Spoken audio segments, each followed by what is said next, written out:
こんにちは、ポッティです。こちらの動画ではゲームと騎士オンラインでレベルも上がってきたし、そろそろ初級のドラゴンタワーにチャレンジしてみたいな。でもこのステータスで参加しても大丈夫かなって不安な方向けに、私がおすすめする初級タワー攻略用の精神ビショップの捨て振りとスキル公平についてご紹介していこうと思います。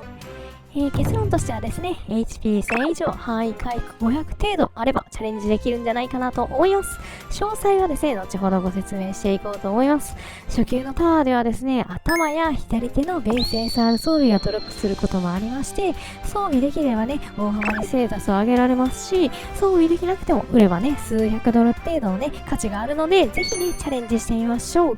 実際のね、立ち回りに知りたい方は、概要欄に初級タワーの攻略動画を載せてありますので、そちらの方をぜひ参考にしてみてください。それでは説明に入っていこうと思います。先ほどね、HP1000 以上、範囲回避500程度という風にね、お話ししたので、それを基準にね、無課金ビショップのレベル20での捨て振りとスキル構成をご提案しますと、じゃじゃん！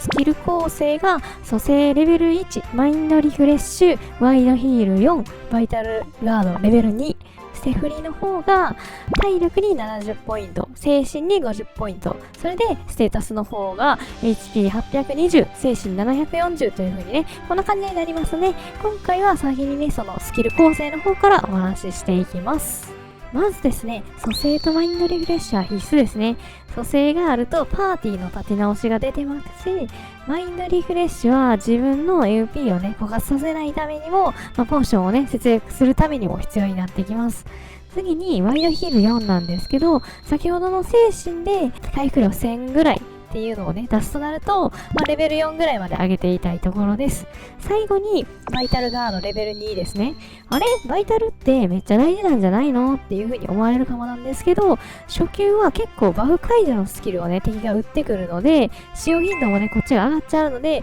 MP 節約のためにもこちらは低めにしています。ポイントをね、ちょっとレベル20やと足りないんでね。とはいえ、やはりね、バイタルガードってレベル上げるほどね、かなり強力なスキルになっていくので、スキルレベル21以上の方はもう積極的に上げていってください。で、中級のスキル構成と違うのが、ヒーリングよりもワイドヒールをしているところですね。回復量よりも安全地帯からの回復が大事になります。単体回復のね、ヒーリングって結構味方に近づかないといけないんですし、スキルキャンセルをね、するのにね、選択した味方をもう一度ね、選択しないといけないという手間があるんでね、敵の範囲攻撃から逃げ遅れるリスクがあるんで、なんで今回は避けやすい範囲回復のね、ワイドヒールを使うことをお勧めしています。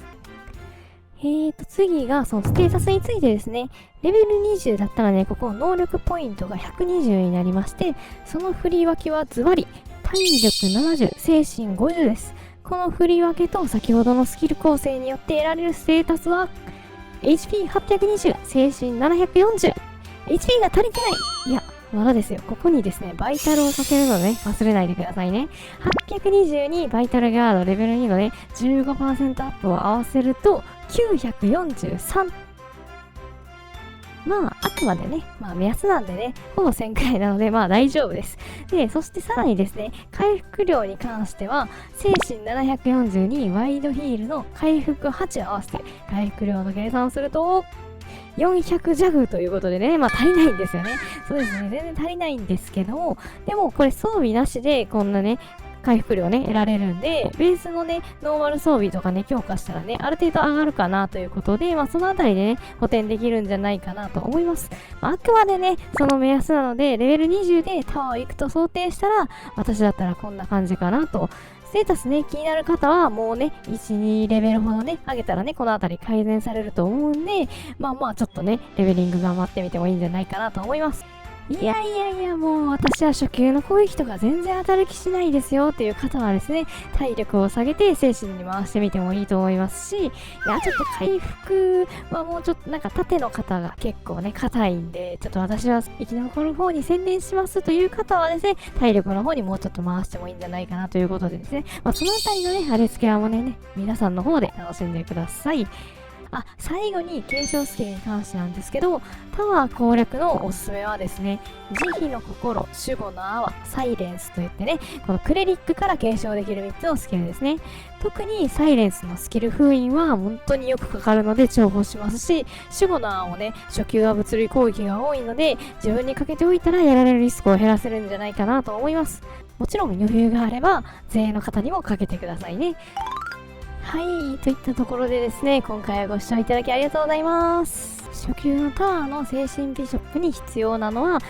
HP1000 以上、範囲回復500以上ということでですね、レベル20の方だったら、ある程度チャレンジできそうなステータスになるかなということでご紹介させていただきました。他にもね、HP はそんなにいらないでしょうとか、バイタルはやっぱり4じゃないとダメでしょうとか、そういったご意見がありましたら、コメント欄の方に書いておいてもらえるとすごい助かります。一緒にね、精神ビショップのより良いステータスをね、スキル構成を探していきましょう。この動画がいいなと思った方は、高評価やチャンネル登録をしていただけるとめっちゃいいので、よかったらお願いします。それではまた次の動画で、バイバーイ、またねー。